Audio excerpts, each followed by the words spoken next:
football. It's personal between me and you, and I'm going to do you some serious harm, you big stiff idiot.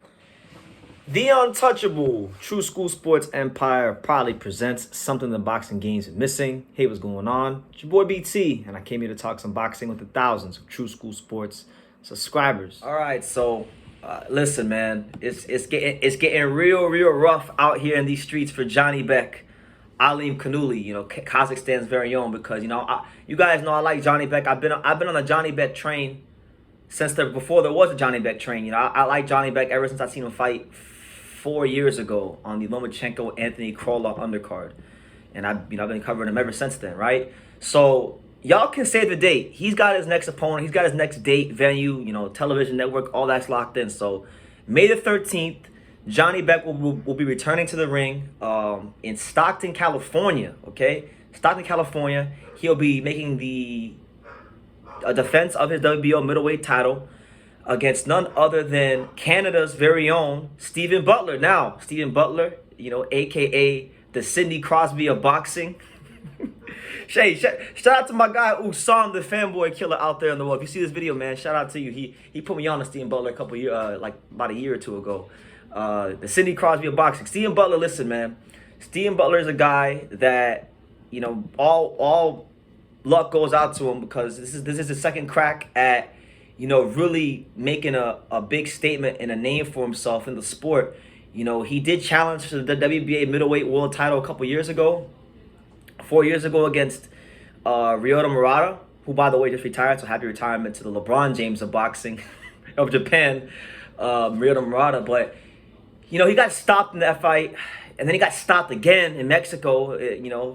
Both back-to-back fifth-round stoppage losses for Steven Butler. But then ever since that, those two stoppage losses, he's been on a 4-fight win streak. Picked up a good little win against Mark DeLuca this past September. So he's a okay middleweight, but he's a guy that really Top Rank is just using to recycle.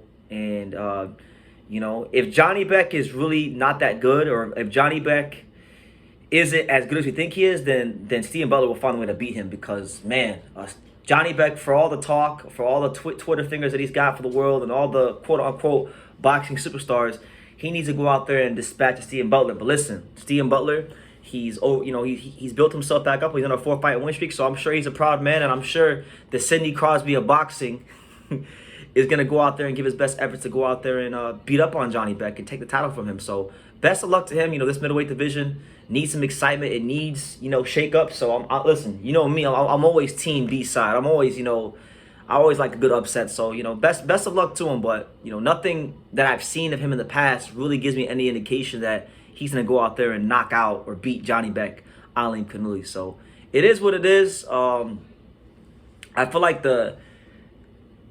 obviously there's some guys in the middleweight division that do want to fight him. Like, I know Carlos Adames wants to fight him. I know Bob Santos, who trains Carlos Adames, has made it very clear that he wants to fight Janibek. So I hope we can get the bigger name opponents down the road for Janibek, because that's what he needs. Fighting Denzel Bentley, fighting Steven Butler, fighting the Hassan Ndams of the world. This really isn't doing anything for him, and it's making him look like he's a protected, top rank hype job for those that don't like him. That's just God honest truth. But he's got Steven Butler in front of him, so he's got to focus on that. But on the undercard, and I'm going to say this, guys, the co-main event is really the fight you need to pay attention to. To me, this is the real fight of the card, because you're going to have, Philippines' very own Vincent Astrolabio. Vincent Astrolabio, he's been doing his damn thing. I like Vincent Astrolabio. He's coming off of a very, very impressive stoppage win over Nikolai Potapov in his last fight. The fight before that, he really burst onto the scene by beating Guillermo Rigondeaux. So he's in a great run of form right now. And he's stepping up, and he's fighting, and he's challenging for the vacant WBO. Because, this is Top Rank. If you got to fight for a title vacantly, it's got to be the WBO. Word to my main man, Paco Varcasel. But, yeah, they're fighting for the WBO title. And basically, he's taking on Jason Moloney. Jason Moloney, and I always get the Moloney brothers confused, but Jason Moloney, I think, is the better one. He's the one that didn't have the trilogy with Joshua Franco. He's the one that fought Naoya Inoue and got starched in 7 rounds, but he's also the Moloney brother that beat the likes of Joshua Greer, that beat the likes of Aston Police, the Filipino fighter Ashton. I can't say his last name, but he's beaten some good fighters. Leonardo Baez, good fighters, live bodies. Been in there with Emmanuel Rodriguez, lost a close fight to him, stopped Kohei Kono. So with that being said, Moloney is looking for his moment of glory. He's looking for his moment to call himself, legitimate world champion, and it's gonna be a really good fight because Moloney, he's got good punching power. He's an above average puncher. We know Vincent Astrolabio can punch. We know that he's packing some heat when it comes to just as far as like the punches he throws. So it's gonna be a real good fight. It's two guys that I think are really determined to make a mark in the bantamweight division.